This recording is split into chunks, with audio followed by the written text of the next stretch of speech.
Welcome class 10th. Today we will be beginning with the first chapter of your biology syllabus, that is life process. एक बहुत ही easy सी बात है, LKG से आप लोग पढ़ते हैं कि लिविंग थिंग और नॉन लिविंग थिंग के बीच में क्या डिफरेंस होता है। तो बात हम करते हैं आज उसी बारे में कि लिविंग थिंग को नॉन लिविंग थिंग से कुछ एक प्रोसेसेस डिस्टिंग्विश करते हैं। Those processes they are called as life processes. इसमें सबसे पहला प्रोसेस जो हम डिस्कस करेंगे कि living things they require nutrition, living things respirate, living things excrete out their waste products, living things reproduce. ठीक है, living things transport material from one place of their body to another place and another thing living things they grow and repair their body. अब हम इनको one by one discuss करेंगे। सबसे पहले जो है बेटे कि nutrition, procurement of nutrients from environment is called as nutrition. मतलब अपने आसपास के एनवायरमेंट से न्यूट्रिएंट्स कैसे हासिल करता है कोई ऑर्गेनिज्म, उस तरीकों को हम बोलते हैं उसका न्यूट्रिशन। सेकंड आता है रेस्पिरेशन। ये अक्सर मिसकंसेप्शन रहती है इस बारे में। Respiration is a process of energy generation, मतलब एनर्जी प्रोडक्शन का एक मेथड है।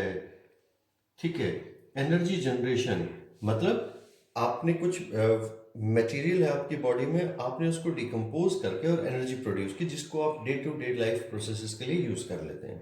Next is excretion, again the same thing, इसमें भी एक कंफ्यूजन होती है। एक्सक्रीशन का मतलब होता है throwing out of metabolic waste products. ये मेटाबॉलिक वेस्ट प्रोडक्ट्स क्या होते हैं? हमारी बॉडी के अंदर बहुत सारे केमिकल रिएक्शंस होते हैं। ठीक है, उन केमिकल रिएक्शन में जो वेस्ट प्रोडक्ट बनते हैं उनको हम बोलते हैं मेटाबॉलिक वेस्ट। जैसे रेस्पिरेशन की वजह से आपकी बॉडी कार्बन डाइऑक्साइड प्रोड्यूस करती है, वाटर प्रोड्यूस करती है। कुछ प्रोटीन आपकी बॉडी में टूटते हैं तो उसकी वजह से अमोनिया प्रोड्यूस होती है। तो इस टाइप के जो मेटाबॉलिक वेस्ट प्रोडक्ट्स हैं उनको बॉडी से बाहर फेंकने को हम बोलते हैं excretion. Excretion doesn't mean egestion. Undigested food को जो आप बॉडी से बाहर फेंकते हो that is not excretion. Next आता है बेटा reproduction, producing more of its own kind, it is called as reproduction, मतलब अपनी जैसे और ऑर्गेनिज्म प्रोड्यूस करना। Next is transportation. ट्रांसपोर्टेशन मतलब बॉडी में एक जगह से दूसरी जगह मटेरियल को पहुंचाना, that is called as transportation. और सबसे लास्ट आता है ग्रोथ एंड रिपेयर। जो लिविंग ऑर्गेनिजम्स होते हैं they grow in size and they repair their body. ये फीचर्स नॉन लिविंग थिंग्स के अंदर नहीं होते। That is why these features they are called as the life processes. Discuss them one by one. First life process आज हम लोग discuss करेंगे, that is called as nutrition. आप लोगों ने अब तक पढ़ा होगा कि न्यूट्रिएंट्स क्या होते हैं। फूड के अंदर प्रेजेंट वो केमिकल्स जो किसी ऑर्गेनिज्म की को एनर्जी प्रोवाइड करें, उसकी ग्रोथ, मेंटेनेंस या रिपेयर में हेल्प करें, they are called as nutrients. और कोई भी ऑर्गेनिज्म किस तरीके से उन न्यूट्रिएंट्स को अपने एनवायरनमेंट से प्रोक्योर करता है, हासिल करता है, that is called its mode of nutrition. दो टाइप के मोड ऑफ न्यूट्रिशन होते हैं, ऑटोट्रॉफिक या हेट्रोट्रॉफिक। आप लोगों ने अब तक पढ़ा था ऑटोट्रॉफिक मतलब वो ऑर्गेनिज्म जो अपना फूड खुद प्रिपेयर करे, हेट्रोट्रॉफिक मतलब जो दूसरों पर डिपेंड करे। ये डेफिनेशन बेटे लोअर क्लासेस तक ठीक थी, अब आपको थोड़ा सा चेंज करना पड़ेगा। ऑटोट्रॉफिक ऑर्गेनिजम्स वो होते हैं जो सिंपल इनऑर्गेनिक सब्सटेंसेस जैसे कार्बन डाइऑक्साइड और वाटर वगैरह को यूज करके कॉम्प्लेक्स ऑर्गेनिक सब्सटेंस यानी कि ग्लूकोज या स्टार्च वगैरह बना ले, that is they are called as autotrophic.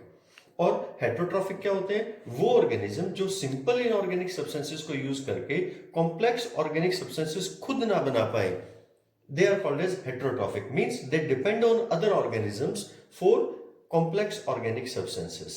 This is the basic difference. Means अगर हमने डिफाइन करना हो तो autotrophic organism can prepare their own complex organic substances from simple inorganic substances, but the heterotrophic they can not.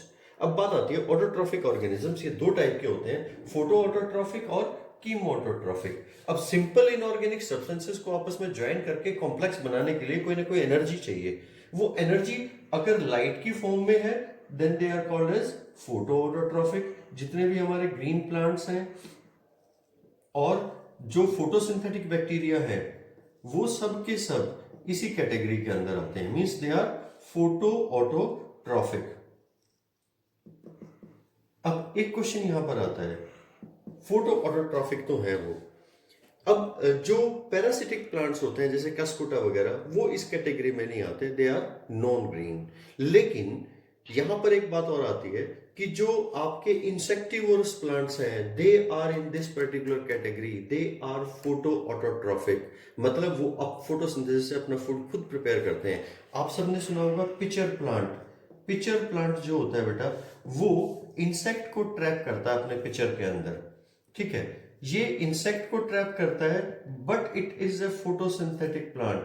फिर ये insect को क्यों trap करता है? अपनी नाइट्रोजन रिक्वायरमेंट्स को फुलफिल करने के लिए, because this plant grow in those regions that are deficit in nitrogen. तो सिर्फ नाइट्रोजन रिक्वायरमेंट से इंसेक्ट्स की बॉडी को ट्रैप करके उनको डाइजेस्ट करके फुलफिल करता है, अदरवाइज फोटोसिंथेटिक है ये।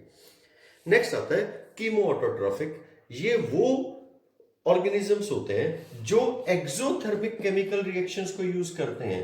दे use exothermic chemical reactions for joining together simple inorganic substances. इसमें आता है बेटे जो आपके सल्फर बैक्टीरिया वगैरह होते हैं, जो भी सल्फर बैक्टीरिया है, सल्फर बैक्टीरिया या आयरन बैक्टीरिया वगैरह जो होते हैं, sulphur bacteria hot water springs में होते हैं, ये सल्फर कंपाउंड्स को ऑक्सीडाइज करके जो एनर्जी प्रोड्यूस होगी उसको यूज करते हैं as a source of energy. Next आते हैं हेट्रोट्रॉफिक ऑर्गेनिजम्स। ये हेट्रोट्रॉफिक ऑर्गेनिज्म को हम नॉर्मली 3 कैटेगरीज में क्लासिफाई करते हैं, सेप्रोफिटिक, पैरासिटिक और होलोजोइक। सेप्रोफिटिक ऑर्गेनिजम्स, इनको हम नेचुरल स्कैवेंजर्स भी कहते हैं। नेचुरल स्कैवेंजर्स मतलब सफाई कर्मचारी।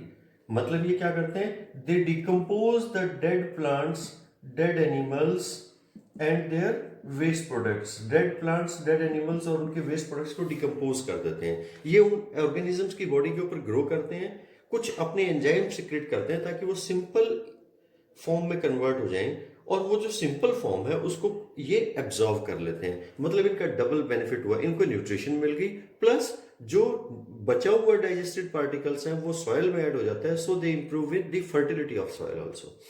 नेक्स्ट कैटेगरी आती है पैरासिटिक ऑर्गेनिज्म। सब बड़े अच्छे से जानते हैं, those organism that grow inside और on the body of other organism that is called as host, और उसी से न्यूट्रिशन लेते हैं, उसी से रहने की जगह लेते हैं, इन टर्न उसको नुकसान पहुंचाते हैं। जैसे टिक्स और माइट्स होते हैं एनिमल्स की बॉडी पे।